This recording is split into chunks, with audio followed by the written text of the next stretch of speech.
Let me take you back to last summer. Everyone agreed the Phoenix Suns were finished. Kevin Durant, one of basketball's all-time great scorers, got traded out of town. Bradley Beal's messy contract got stretched away. The Suns had just stumbled to a 36-46 record with no playoffs in sight.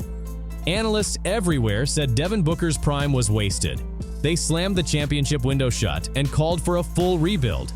Phoenix was officially done. Except they weren't. Right now, they're 23-15, sitting 7th in the West and winning 8 of their last 10. They're beating contenders like Oklahoma City and New York.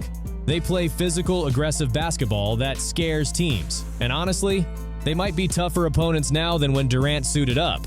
So how does losing a top 15 player ever make a team better? Well, this story runs deeper than just swapping jerseys. Think about last year's roster for a second. On paper, they should have dominated with Durant, a scoring machine for 15 years.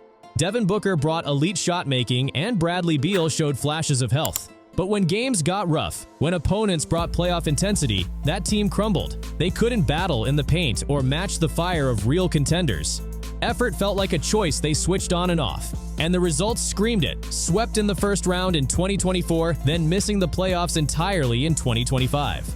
Here's the wilder part. Owner Mat Ishbia spent over $367 million on that roster between payroll and luxury tax. He gave up every first-round pick until 2031. He paid 3 fired coaches simultaneously. This wasn't just a missed chance. It was an expensive disaster, leaving Phoenix stuck with bad contracts and broken trust. By February 2025, reports confirmed Durant wanted out. That super team dream?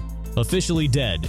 So Phoenix did the unexpected. They traded Durant to Houston in a huge 7-team deal, bringing back Jalen Green, Dillon Brooks, and future picks. They bought out Beal just to clear his salary. Media reaction was brutal. Phoenix was tanking. Booker would demand a trade. The franchise was sinking into obscurity. Then they shocked everyone again. They hired Jordan Ott, a 40-year-old assistant with no head coaching experience. Most fans didn't even know his name.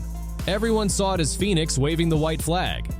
But Coach Ott had a different plan. He wanted aggressive defense, fast pace, and physical grit over raw talent. He didn't chase the most skilled roster. He built a culture where guys dive on the floor, talk trash, and make every possession miserable for opponents. And the spark plug turned out to be Dillon Brooks, who most saw as mere salary filler. Phoenix didn't just get a defender, they got a full culture transplant. Brooks brought an edge Phoenix lacked for years. That mentality where you make opponents dread every minute of the game. Talking trash, competing nonstop, turning every play into a battle.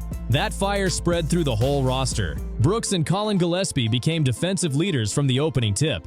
Grayson Allen thrived in this environment, revisiting his college persona.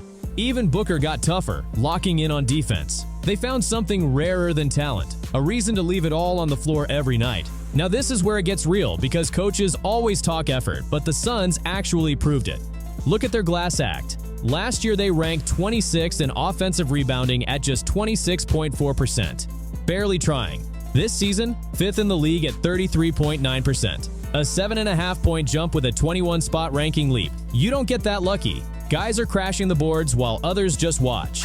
Phoenix leads the NBA in steals with 10.8 per game and ranks 2nd in points off turnovers at 22.2. Transition defense jumped from 26th to 8th. Second chance points followed the same path. See the thread? These aren't fluky shooting stats. Offensive rebounds, steals, stopping fast breaks. They come from wanting it more. This team genuinely cares now.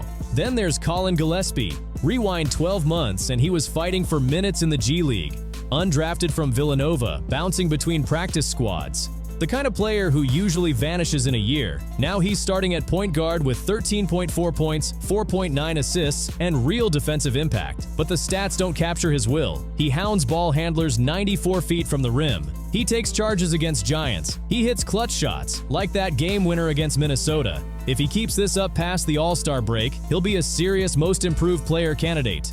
Devin Booker deserves huge credit for adapting. He's still the franchise cornerstone and lights it up when needed. 31 against the Knicks, that winner in Oklahoma City. But he's become a true playmaker. Booker averages 6.4 assists, but his real magic is drawing double teams and trusting the pass. Coach Ott put it perfectly after a win. Booker's no-look dimes create wide-open corner threes for teammates. When Booker dishes 9 or more assists, Phoenix is 8-1. He's mastered the shift from being a great player on a broken team to leading a genuine contender. Dillon Brooks is having a career year at 29. He's dropping 21 points nightly while guarding the opponent's best wing. Check his recent 27-point explosion in New York. This isn't a flash in the pan. He's the emotional engine, setting the tone early, getting in faces, refusing to back down. That edge has spread to the whole roster. But beating bad teams means nothing. So check who Phoenix crushed. They took down the defending champs Oklahoma City on the road. Booker hit a cold-blooded 35-foot winner while Jordan Goodwin, a name most fans don't know, dropped 26 off the bench. Then in New York, they matched the Knicks' physical style for 48 minutes in a 112-107 victory. Brooks dropped 27. Allen locked down the paint late, and Booker controlled the game with 31 points and 9 assists. Wins like these over Minnesota, San Antonio, and the Lakers prove they're legit. Here's the wildest part. They're doing all this without Jalen Green. They traded Durant, but their top return piece hasn't played a single minute. Their record beats last year's with KD. That says everything. So much credit goes to first-year coach Jordan Ott. At 40 with zero head coaching experience, he reshaped this team. His defense runs on quick instincts and communication, not just stacking athletes. Offensively, he blends analytics with trusting his players to make reads. Guys call his approach genius for putting them in perfect spots. The buy-in has been total.